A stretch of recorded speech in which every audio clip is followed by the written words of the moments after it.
Today's podcast episode is sponsored by TherapyNotes, TherapyNotes.com.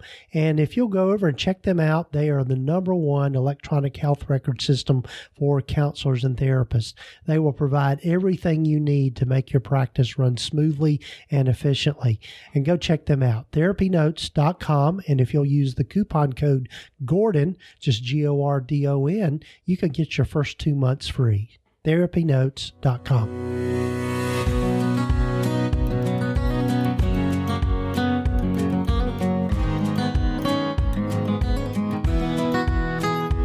This is the Practice of Therapy podcast with Gordon Brewer, helping you to navigate your private practice journey.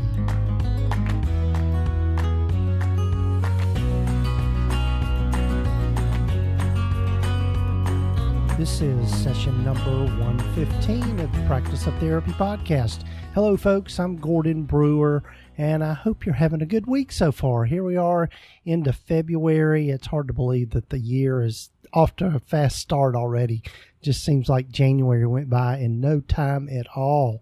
And as I'm recording this, I'm actually out of town. I'm doing this kind of remotely, or I am doing it remotely. I'm at a conference for the weekend, and so it's just a little different setup for me. So if I sound a little dazed or confused, that's why. But anyway, I'm glad you've joined me for the podcast. If this is the first time for you to listen in, glad you found us. Hope you'll come back and take time to subscribe to the podcast. If you're coming back for more, glad you're back. Glad you're with me on this journey. So I'm really looking forward to you hearing from my guests today, guests, plural, Ryan and Emily Russ. And I met Ryan and Emily out back in October when I was out at Killing It Camp, and they're just such a delightful couple, and they're in private practice or run a private practice together.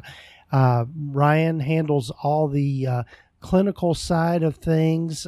They have a group practice and several other therapists working with them. And then Emily runs kind of the back end administrative side of things.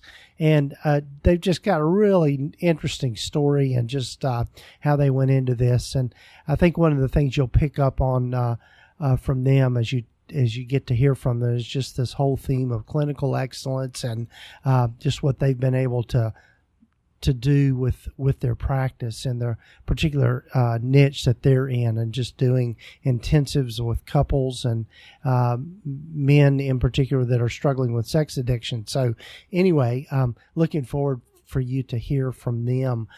Before we get to Ryan and Emily, I wanted to let you know about another webinar that's coming up, and this one's a little different in that the good folks over at Brighter Vision have collaborated with me or have invited me to help put on a webinar for them, and so wanted to invite you to that.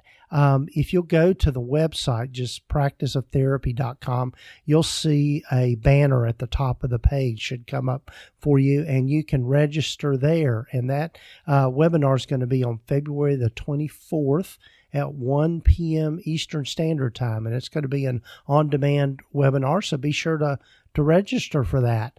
And the other thing I wanted to let you know about is my good friend, Dr. David Hall. You've heard from David several times on the podcast.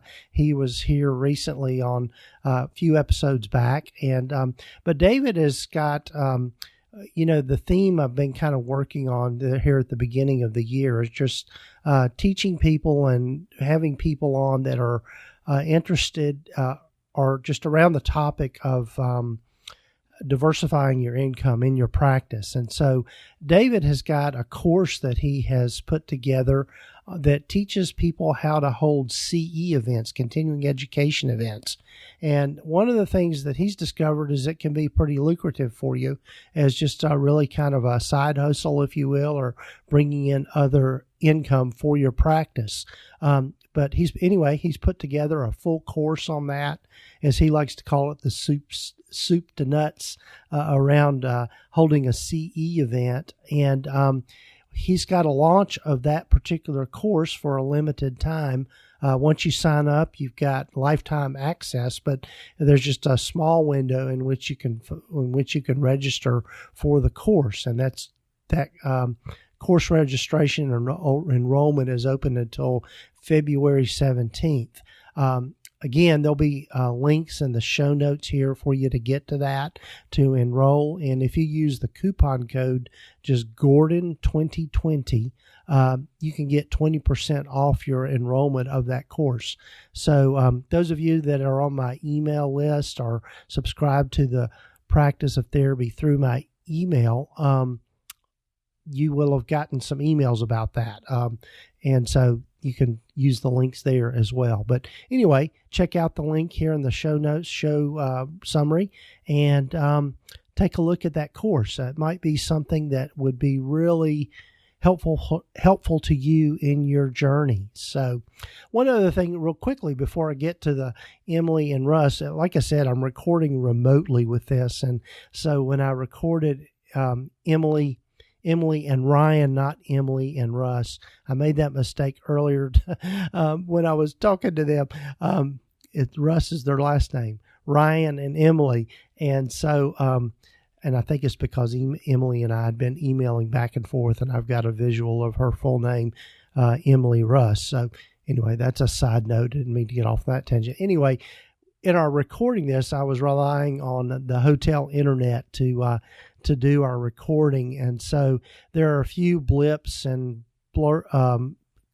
little choppy on the audio with the podcast. So I apologize for that on the front end, but you'll get the gist of it and understand clearly what they're talking about. So anyway, just wanted to let you know about that.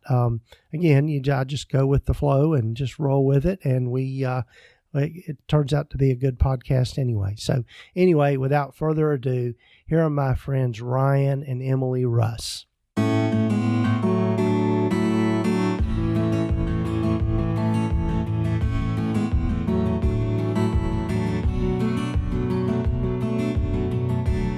Well, hello, everyone, and welcome again to the Practice of Therapy podcast. And I'm so excited to have with me again, and I'll give a little bit of the backstory here, but Ryan and Emily Russ. And I was so excited to be able to meet Ryan and Emily this past October out in Colorado at Killing It Camp. So welcome, Ryan and Emily. Thanks, Gordon. Good to be here. Thank you, Gordon. We're excited. Yeah, I did. I just remember us. It was snowing, and sitting around the table at the cafeteria and just having a great conversation about the work that you guys are doing and just the unique practice that you've built. But a little bit of the backstory is that we actually recorded this originally back in December, I guess it was. And as I've told many of the listeners, I had a computer crash, and their interview was one of the ones I was looking forward to getting out there, and it was lost. So they have been so gracious to join me again and have our redo here. So thanks again, guys, for doing that. Oh, Gordon, you're welcome. No worries. Of course. So happy to do it. Yeah. So as I start out with everyone, why don't you all tell folks a little bit about your private practice journey and how you guys have landed where you've landed in your practice? Sure, I can do that. So in my career, I always wanted to do private practice someday. And I worked for many years with a lot of agencies, billing Medicaid, muddling through some really large agency jobs, paying my dues. And then I found a job at Capstone Treatment Center where I spent 6 years where we did exceptional work, and it was wonderful. But that was kind of a detour to the longer vision of having the private practice. And so in January of 2019, I went ahead and went full-time into my private practice here in Little Rock. And it's been an amazing year ever since. So, yeah. And the thing that's so unique is that you guys did something that to me, maybe it's not as much courage as most people would think, but it took a lot of courage for you all to jump in it together as a couple. And so tell us a little bit about how you arrived at that decision and launching into private practice in that kind of unique way? Sure. So, I have ADHD by history, and I can be quite scattered. And my wife, Emily, is very organized and structured. And I didn't know it at the time, but I really married someone who completed my soft spot there. And she's always been that kind of person in my life. And so we did want Emily to help out, but I didn't realize just how much she was going to shine and really bring her gifts to bear. And so she's really moved into an incredible multi-roles kind of scenario in this private practice. Ryan always says he married me for my organizational skills. So yeah, well, that's one of many good reasons to get married, I think. Yeah, that's great. And Emily, your background, you had worked, I believe, if I recall, in church administration work and had been doing that. Yeah, I've done that for a while. Yeah. Right. Well, good. Well, tell folks a little bit about your niche. You've got a really neat niche that just really came out of your intensive work that you did at Capstone, wasn't it? Yeah. So back in 2012, I stumbled upon the work of Patrick Carnes, and the work of Certified Sexual Addiction Therapy, CSAT therapy. Absolutely loved it. I love the way that men, especially in this small group, encountered each other and worked through their issues so boldly and deeply. And that lit a fire for me to do sexual addictions work, to assist really people that are out of control sexually. And so, but the millisecond I got into that work, though, it was about the trauma underneath. It was about the reasons behind how sex got out of control in the client's world. And so I guess I found two niches at once, if I really think about it, because trauma treatment is really all the rage ever since the work I feel of Bessel van der Kolk and of incorporating EMDR. Those modalities, those ways of thinking about clients have really been powerful and really changed how I do my work. So, so trauma treatment. And then when I found Capstone Treatment Center, they looked at addictions through the lens of treating trauma. And they also utilized family systems and attachment theory quite a bit. So we have trauma, attachment, and family systems underneath. So all that high level stuff really lit me up to learn and to grow more. And I guess that's what ignited the fire for some of the niches we do now. Right. And I know the other thing that you shared, Ryan, was the fact that you still are doing intensives, which is really a model that you kind of came out of your work at Capstone, isn't it?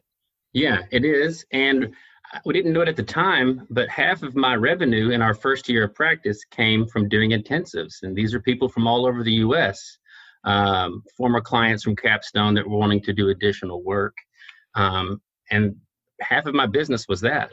And also in doing sexual addictions work, there's some powerful things you can do around disclosure to partners and also using polygraphs to back up a disclosure statement with truth. And that's a service that I offer quite often, a polygraph-backed disclosure statement for marital repair and healing. And it is a powerful and potent type of intensive and one I love to do. Right. Yeah. And so for folks that might not be really familiar with kind of the model of intensives, you want to maybe share a little bit about how that works, just kind of the nuts and bolts of that. Yeah. Sure. So once I got to Capstone and we had 90 days of uninterrupted access, I felt like that was high-speed internet compared to dial-up. You can do so much more with uninterrupted time. And so the way I do it now is either 1, 2, or 3 day intensives, and we'll do 8 hours of therapy in a day. Also rolled into that package is pre-intensive phone consultations and post-intensive phone consultations, where the specific issues are laid out, and I really customize up my interventions. And the interventions I utilize really are customized to the issue at hand. I use EMDR. I use Brainspotting. In fact, every clinician at our practice now, we have 3 of us here practicing. We're all 3 Brainspotting trained. I'm Brainspotting certified. So we'll utilize that modality, as well as I utilize the trauma egg, some other experiential therapy work, and I have a yoga room here, and we'll do some movement work, some breath work, and meditation work as well. He's also a certified trauma conscious yoga therapist. Yeah. Wow. Yeah. I love yoga. Through the work of Bessel van der Kolk, I found something to help me manage anxiety myself in yoga. And I practice daily. I just love it. And I use it. I really utilize that a lot during my intensives because it is heavy lifting. There is heavy trauma that takes place. And so we will take frequent breaks and we will do some poses over the course of the intensive based upon the client in front of me. So Ryan gets to do all the real heavy stuff, and I get to bake cookies for the clients. Yes. So. That's what did you guys so have you decided whether or not you're going to bring in some goats and do goat yoga? We want to do goat yoga for sure. That's on our radar, definitely, for a marketing event. Yeah, just for the listeners, just kind of that little side joke there is when I met Ryan and Emily, we at Killing It Camp, one of the activities they had was goat yoga. That was quite the experience. Yeah, it really was. Yeah, goats and yoga, they don't really go together, but when you put them together, it is hilarious. Yeah, and I left in such a great mood. So yeah. Oh, it was great. Yeah. So Emily, with your in your role as really kind of doing the administrative kind of back end stuff with the practice, what have you found that has been some of the, I guess maybe a way to put this, are things that you've learned and things that you have said, okay, if I could do it over again, I would have done it differently or changed it?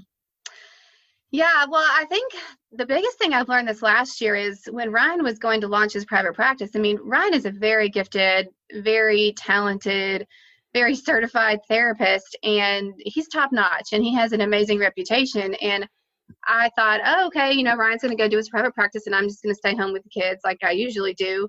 But as we got into it, owning your own business is so much more than being a good clinician.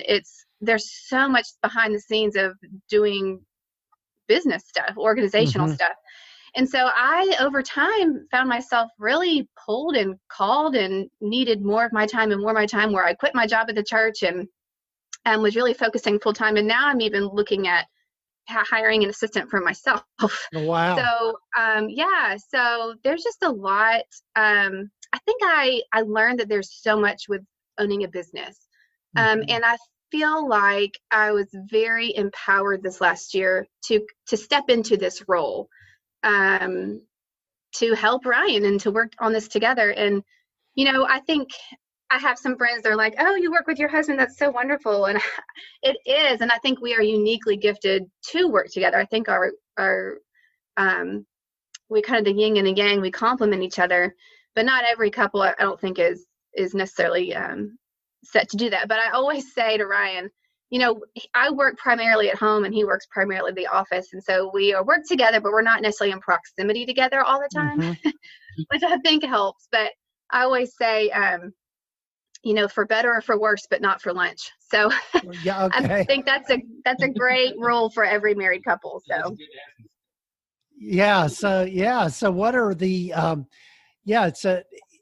do you find, it sounds like you guys obviously have a very sound marriage and you're doing a lot of the right things.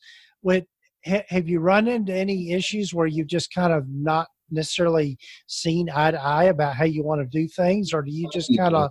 Okay, yeah. One thing I do want to say is that a secure couple can disagree openly and have open conflict and work it through. And we have. So I guess not seeing eye to eye, the question. Well, doing your own work. Oh, yes. The value of doing your own work. We've gone to couples therapy ourselves. We've done our own therapy work independently. And if it wasn't for that, I don't think we could be as effective of a team or as secure of a team. And really, that's what we promote in our clinicians is we want clinicians that have done their own work, because it's hard to take a client further than what you've done yourself. Right. And man, I tell you, that's been a huge difference maker.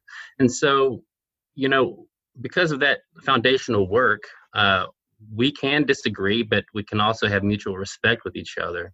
So as far as what examples, even the name, I mean, I was stuck on the finding place, and Emily had other ideas, but eventually we did come back around to the finding place. So that's one area. Mm-hmm. Yeah, I know there's one instance where earlier on I was trying to say something to Ryan and he was too tired and didn't want to hear it. And I said, you wouldn't talk to an employee if like this. Yeah. So, but you could talk to your wife like this, so we've had those and, bumps in the road, and you definitely have to work through those. Right. But yeah. Yeah. So how are you finding the whole life balance piece of it? I mean, it's, with you both kind of running the business, you kind of both kind of live it in a way, and just being able and to be able to, I think one of the things that's so important, and I, as I like to say, I'm preaching to the choir here with this, but the whole self-care part of it in terms of being able to separate yourself from your practice and the business and do the, you have your family, you've got your kids and all of that. What have you found that works well for you with that? Yeah. So I think not having a scarcity mentality, I go back to the work of Brene Brown, who says it so well. When there's scarcity, there's that hustle, that shame-based hustle. And so being intentional is an important thing. We love the work of Dave Ramsey, and over the course of our marriage, we followed his principles, so we didn't come into it with any debt. And we have that mindset of go slow and steady, and not to say yes to everything, to know our worth. And for me, I've had to intentionally cut back my hours to support adding on other clinicians. So, Yeah, well, I do think, because it's so tempting when he gets home from work for us just to dialogue about the business more. And we're like, no, we need to take this time and have family times. So there's definitely been a learning curve for that. We haven't and still don't do that with perfection. Ryan made me hire a housekeeper. Okay. So, he intentionally for making me, lighten my load so we can have more family time. And I really appreciate that about him. So. Right. Yeah. And that's a really, a theme there that's really kind of been on my radar. It's funny. I just hired a housekeeper too, but I think I've shared with people that, my wife's got some disabilities, and so she was just not able to keep up with the stuff at home. Not that I expected her to, but I mean, it's, I found that I was feeling stressed being able to try to balance that, working all day and then coming home and doing the home stuff. And for both of you being working parents, even though Emily, you're at home doing that, you still have to devote your time to that. But I guess another question that comes to mind for me is, it sounds like you guys have really been able to put a lot of systems in place in order to make things run smoothly. So what sort of things have you found helpful around that part of it? Well, I'm so glad you asked that, Gordon, because one of the best systems and first systems we implemented was your G Suite system. Yeah. I know you did not set that up, but I go ahead, I'm going to return it to you because, that was one of the first things. And Ryan heard about that on a podcast. You were talking about it. And before we got an EHR or anything else, we got your G Suite system. So that has been really great. So I recommend that for everybody. Get Gordon's e-course. Well, thanks. We really, So, systems, I mean, just, EHR and. With the clinicians you have working for you, what did you find helpful in being able to know how to hire the right people? Yeah, definitely in the practice culture or the community there, that's been a huge, and that's where, we connected, Gordon. But we would not be where we are if it wasn't for people like, Joe Sanok, Allison Pigeon, Whitney Owens, you, all of those people have been really helpful and continue to be helpful. So. Right. Yeah. And it's, I think you're exactly right. I think it's so important to have a good community, outside of just, the people that you work with.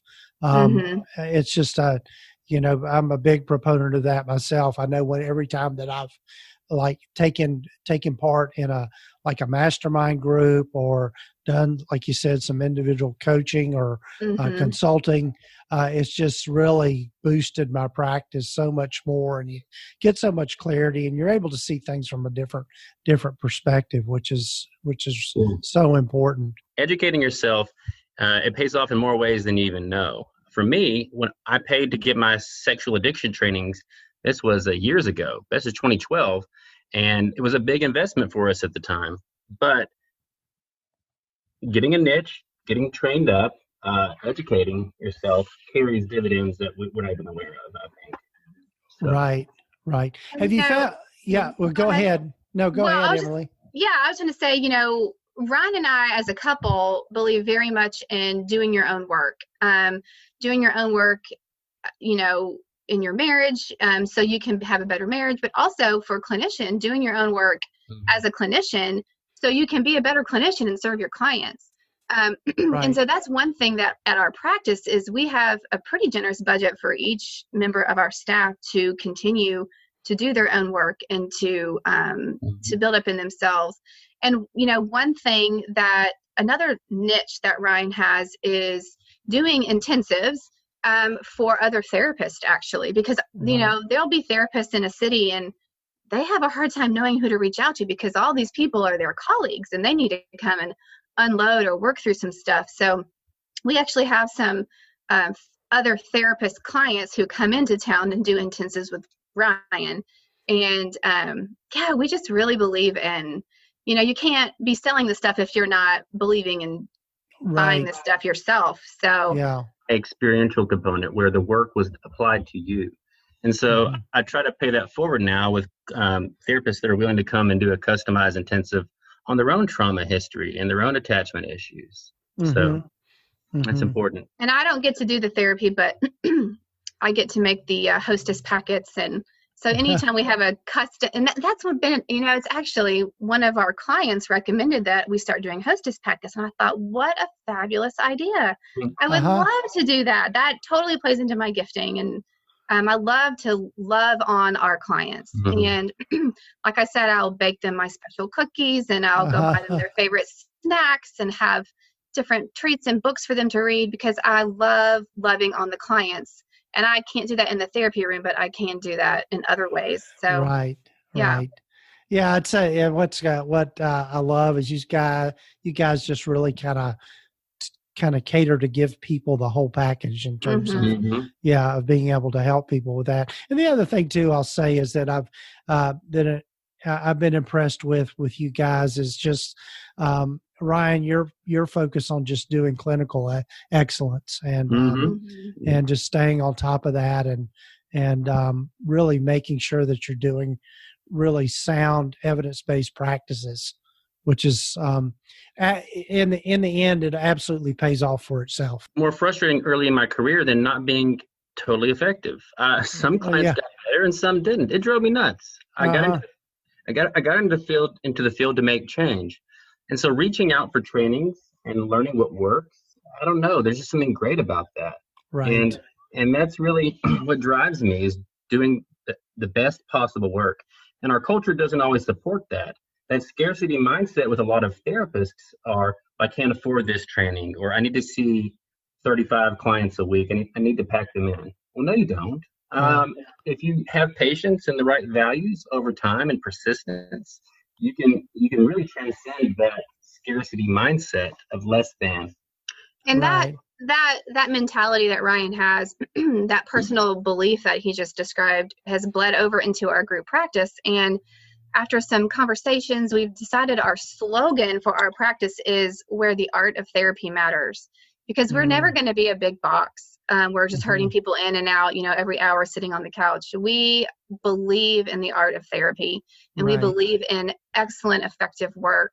And that is probably going to mean we're going to be a smaller boutique clinic. And that's fine. That's what we want to do, to give the clients the care that they need and deserve. Right. I love that.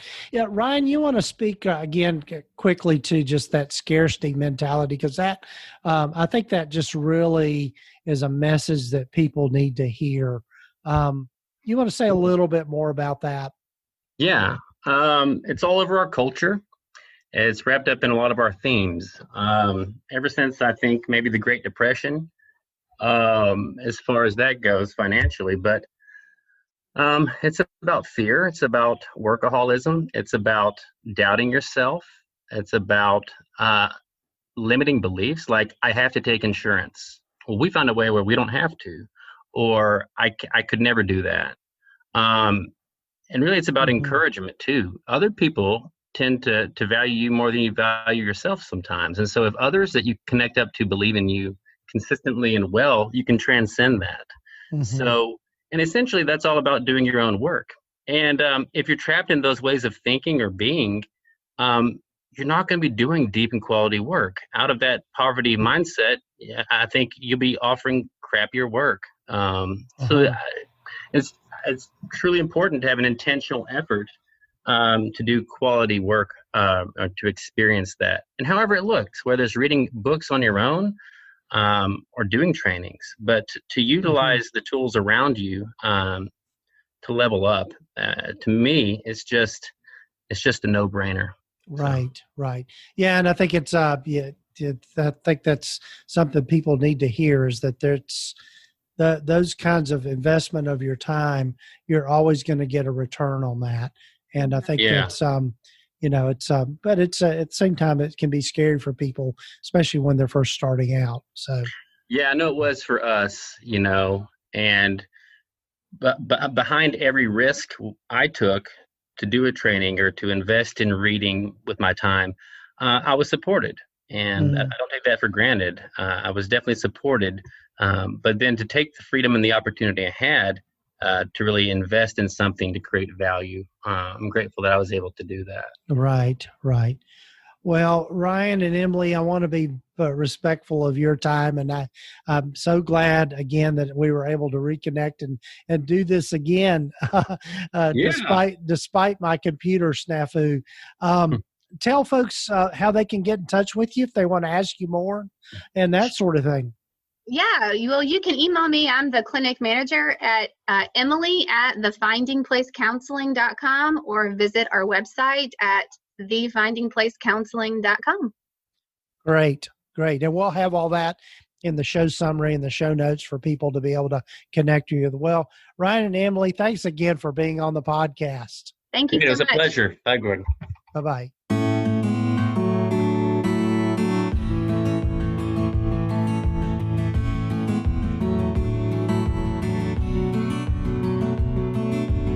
Folks, I hope you enjoyed hearing from Ryan and Emily, and as you can tell, just hearing from them, they just have such a passion for making sure that their practice is clinically sound and that they are really providing clinically excellent work. And they are just genuine folks, and they're just a delight to get to know. And I appreciate them taking the time to re-record this podcast. As I said in my interview with them, we ran into a pretty big snafu with the original recording we had of them. And they were just so gracious to re-record with me, and I'm grateful to them for doing that. So hopefully this will give you some ideas about maybe even considering intensives for your practice, and that being a focus area, or being kind of a modality niche. It really, in a way, is what that is. So anyway. Glad they were with me. Glad you got to hear from them. Do take time to go over and enroll or register for the upcoming webinar on February the 24th. I almost said March. I don't know why. But anyway, February the 24th. And there's a banner at the top of the webpage of the website at practiceoftherapy.com, and you can get registered there. It's an on-demand webinar, 1 p.m. on February the 24th. And I'm just going to be talking about money matters in private practice and just the whole financial side of private practice. I don't think I mentioned that in the intro, but that's what the webinar is about. I'd love to have you join us for that. And also be sure to check out the open enrollment for the holding CE events, continuing education events, that course on the soup to nuts of how to hold those events. And so it's an excellent course that David has put together. And if you'll use the coupon code Gordon 2020, you can get 20% off of that course. And do be sure and check out our sponsor for today's podcast, TherapyNotes.com. They're who I use in my practice. They're really a top-notch electronic health record system. They're really kind of the hub of my practice, if you will, in terms of just keeping, tracking documentation, setting appointments, sending appointment reminders. They've also got a wonderful patient portal where our clients can come in and look at our schedules and pick appointment times and that sort of thing. So check them out, therapynotes.com. And if you'll use the coupon code Gordon, you can get your first 2 months free. You can try them out for 2 months for free. So it's a great deal. So thanks again, folks. Hope you have a great rest of your week or weekend whenever you might be listening to this. And tune in next week for more of the Practice of Therapy podcast. And, oh, by the way, be sure to subscribe to the podcast and leave us a review. That just helps other people find us and lets me get some honest feedback from you about the podcast. So take care, folks. Have a good rest of your week.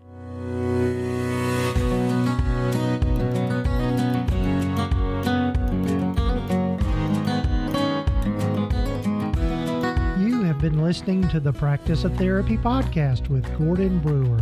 Please visit us at practiceoftherapy.com for more information, resources, and tools to help you in starting, building, and growing your private practice. And if you haven't done so already, please sign up to receive the free private practice startup guide at practiceoftherapy.com. The information in this podcast is intended to be accurate and authoritative concerning the subject matter covered. It is given with the understanding that neither the hosts, guests, or producers are rendering legal, accounting, or clinical advice. If you need a professional, you should find the right person for that.